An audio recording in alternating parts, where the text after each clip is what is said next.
everyone. I'm Maggie LaBranch-Gonzales, and I'm an attorney with Litherland Kennedy and Associates. We're an estate planning and elder care law firm located in sunny Campbell, California. Today, I'm going to talk to you about Proposition 19 and the impact it had on the parent-to-child exclusion for property taxes and some of the other benefits of Proposition 19. Let me share my screen really quick with you. I'm going to do a little slideshow presentation, which will help, I think, understand some of these concepts. So my main focus is going to be on the parent-to-child exclusion, but there were some other benefits of Proposition 19. So on November 3rd, 2020, California voters approved Proposition 19. It was also known as the Home Protection for Seniors, Severely Disabled Families, and Victims of Wildfire or Natural Disasters Act. And nowhere does that say you're taking away my low property tax basis transfer under Proposition 13. I get it. All of that sounds really nice. But in order for us to really understand the impact of Proposition 19 on our property taxes, we need to start out with just a little bit of basic concepts. So property taxes are really based on the fair market value versus the assessed value. So the fair market value is what a buyer on the street would pay for your house. If you put your house up for sale, what would somebody on the street pay for your house? And if you live around here in Campbell, probably a lot. Now, the assessed value is different. The assessed value is what you purchased your house for, plus an annual increase. Around here, it's around 2%. It's adjusted whenever we add anything to the ballot, property taxes or measures or whatever that is, but it's generally around 2%. So if you think about it, many, many years ago, you lucky people purchased your home for $80,000. So at that time, your property taxes were based on that $80,000. Over time, your fair market value, what someone would pay for you if you sold your house, pay for your house if you sold your house, would be $2 million. But what you're paying your property taxes on, that assessed value is only $200,000. Again, that's that annual increase above your purchase price. Now, why is this so important? Because property taxes are based on the assessed value and not the fair market value until the time the property is sold or transfers to new owners. Then the property taxes will reset based on the fair market value. But in general, it's not impacted by the fair market value over time. Now, this was really important because of the parent-to-child exclusion. So before Proposition 19, for over 30 years, if you passed away, you were able to transfer your low property tax basis based on that assessed value to your children. So it essentially allowed them to keep your low property taxes over time. But what Proposition 19 did was it really limited it. It actually really narrowed the ability for a parent to transfer that low property tax basis to their children. And this is the current law. This went into effect in February 2021. So this is the current law. So now, in order for a parent to transfer their low property tax basis, that again, that based on that assessed value, they have to meet all of this criteria. So it has to be or is limited to the parent's primary residence, and it has to be or become the child's primary residence. Okay, so parent and child's primary residence. The value that you can keep is the current assessed value plus $1 million, right? So whatever the current assessed value is at the date of death, plus $1 million. And if you aren't sure what your current assessed value is, the easiest way to find out is to just look at your current property tax bill. Usually it says in the corner what your current assessed value is, and then I'll give you some indication about what the value is that they're basing your property taxes on, and then add $1 million to it. And that's going to be what you can exclude from reassessment when you pass away for your children. Now, the exemption has to be claimed by the child within 1 year of the date of the parent's death. So essentially, the child needs to make that decision within 1 year that they're making their parent's home their primary residence. They're going to file that paperwork. It has to be filed within 1 year if they want to claim that now exemption under Proposition 19. And I want to point out that the $1 million is indexed for inflation. They increase it on a biannual basis. So for example, they have already increased it. So it's no longer $1 million. It's $1,022,600 that they will now add to the assessed value. And the next time they're going to increase it is in 2025. And it'll be a surprise. So what does this mean for you? This means if you have any residential rental properties, those will automatically be reassessed at death. The property taxes will go up. If you have commercial rental properties, those are going to be automatically reassessed at death. If you maybe have an investment property, maybe you own a property with a sibling or a part of a corporation, something like that, that will automatically be reassessed at death as well. What if you have that family vacation home or cabin that has just been passed down through the generations, the cabin that the great-great-grandpa built up in Tahoe, and it just keeps going down the generations? That's going to be reassessed at death too. That one hurts my heart, like genuinely hurts my heart. If your child says, you know what, I don't want to make my parents' house my house because I already have one, or it's too many memories, I don't want to live there, whatever the situation is, right? Your home will get reassessed if the child keeps it and does not make it their primary residence, automatically reassessed. Now, your home will be partially reassessed even if we meet the other criteria. Parent and child primary residence, they file the documentation with 1 year. If the date of death fair market value exceeds the assessed value plus that $1 million. So what do I mean by that? Let's do an example. Think back when I was talking about our example with the assessed value and the fair market value. So I want you to imagine you have a house and you went and passed away. It happens to the best of us, right? So you've passed away. At your death, the house was worth $2 million, right? We've established that. And we also established, to make it really easy, the assessed value. Remember, the assessed value is what your property taxes are based on, was $200,000. Now, Proposition 19 today says you can exempt $1,022,600. So if we're looking at the numbers, we're going to end up with a partial reassessment because the fair market value exceeds, right? It exceeds that. So we're going to take the fair market value. We get to deduct the assessed value. So we are deducting the $200,000. We get to deduct the Prop 19 exemption, that $1,022,600, just to make it really complicated for me to say it, right? So that means we've got $777,400 that's going to get reassessed. And so that means the value of that $777,000 will increase the property taxes based on that number. So even if the child makes it their residence, right, parent and child's primary residence, they filed the paperwork within 1 year, they're still looking at almost $800,000 that they're going to get reassessed for property taxes, which is a lot of money.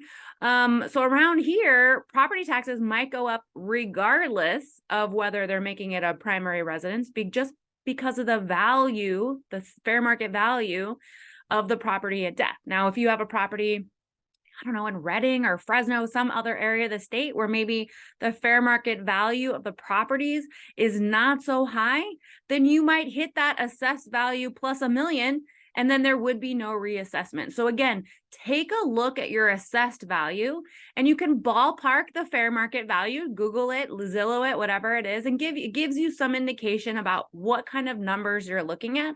Or you know what do you care, because you'll be dead anyway, so it'll be your child's problem.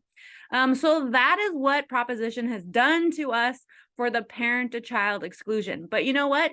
It's not all bad news. Now, remember, in the title of the proposition, all we heard about was protecting the elderly, the over 55. If you were a victim of a wildfire, natural disaster, what if you were severely disabled? Wouldn't it be so great if you wanted to move anywhere in the great state of California and transfer your low property tax basis anywhere in the great state of California? Wouldn't that be so amazing? That's what we heard about when we were hearing about Proposition 19, and everyone said, yeah, that sounds great. If I was over 55 and I wanted to retire, if I was a victim of a fire, which we were having all those fires at the time, or maybe I was in an accident, I was severely disabled, I would want the ability to move and keep my low property tax basis. That sounds amazing. That was the good part of Proposition 19. So under Proposition 19, the good part, right? You can transfer your low property tax basis anywhere in the great state of California, and you can do it 3 times. Because when you're over 55 or you're severely disabled or you've been a victim of a natural disaster, you obviously want to move more than once, but you can if you want, right? Move to the beach, move to the mountains, find some place and settle. Another big change, other than the fact that you can move anywhere in the state, you can do it 3 times, is now they allow you to buy any value of the home. So before Proposition 19, you had to buy a home that was equal or lesser than the value of your current property in order to keep that property tax basis. Now they say, great, go big or go home. You want to retire in Malibu and buy that big home? You go for it. What they'll do is they will exclude 100% of the property tax basis based on the fair market value. And if it's worth more than that, then you're looking at that partial reassessment. And again, this is the current law. For some reason, this part of the law went into effect in April and the other part went into effect in February, but it doesn't matter because it's no longer 2021. This is the current law. So this was the good part, right? Not bad news. This was the good part. You want to retire big or go home. Now, these are some of the frequently asked questions that we get in our office about Proposition 19. Is it too late, Maggie? Is there anything that we can do to prevent reassessment? Well, there's nothing you can do to prevent Proposition 19. It's already the law. There's nothing you can do. It's already in effect. We can't avoid California law, right? The only thing you could do now is meet the criteria under Proposition 19. Parent and child primary residence, they file the documentation with 1 year, and you're looking at that fair market value. So you might not be able to prevent it completely. Well, what if I have a living trust? Isn't that going to protect me from the effects of Proposition 19? No. We're not above the law, whether it's California or federal law. Having a living trust doesn't protect you from Proposition 19. Anything that we could have done to prevent a reassessment or to avoid Proposition 19 had to have been done before the law went into effect. But we still have to follow all the laws as they are now. So having a living trust doesn't just magically prevent you from having to follow the law. Good. Does Proposition 19 negatively impact your current property taxes? No, not automatically. But like I said, if you move and you want to take your property tax basis with you, you have to make sure you file the appropriate paperwork and you do it in a timely manner. So make sure that you're doing all of that. Think of that, over 55, victim of a natural disaster, severely disabled. How is this going to impact my property taxes? Make sure you talk to an attorney so that you can file the appropriate paperwork and keep your low property tax basis. Well, what does principal residence mean anyways? Well, you may not know this, but when you originally purchased your home, you elected to make that your principal residence. If you went and bought another piece of property, you said this was either my primary residence or it was not my primary residence. So you have to be very careful when you're filling out this paperwork because California says, guess what? You can't live in 2 places. Even if you said, I spend half my time here and half my time there, California is going to make you pick one as your primary residence. But in general, what they're looking for is a place where you reside most of the time, where you get your mail, where you're registered to vote, where you have your driver's license. If you're in the military or you're in a care facility, it's where is your intention to return home? That's sort of the indication of what they're looking at when you're qualifying for a principal residence. But obviously, if you're signing that paper under penalty of perjury, you're saying, I'm electing this property to be my principal residence.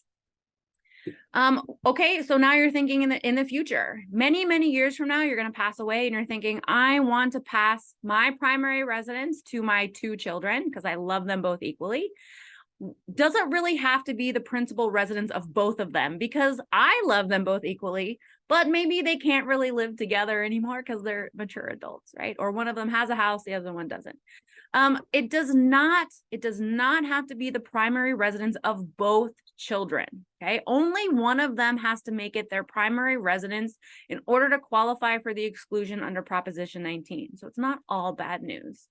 What about this? Okay, my father, my parent, whoever it is, they own an apartment complex or maybe a duplex, and they live in one of the units. So maybe they have a duplex, they live in one side, they rent out the other. Great strategy. It helps pay the mortgage, it keeps them safe, whatever it is.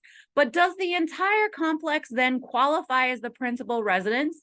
when they pass away for Proposition 19. And I've got some bad news. It does not anymore. They have said that only the portion that the parent resides in. So if they're in a duplex, that half, say they have a 4-plex or a 6-plex, right? That quarter, right? The 6 that they live in will be protected under Proposition 19.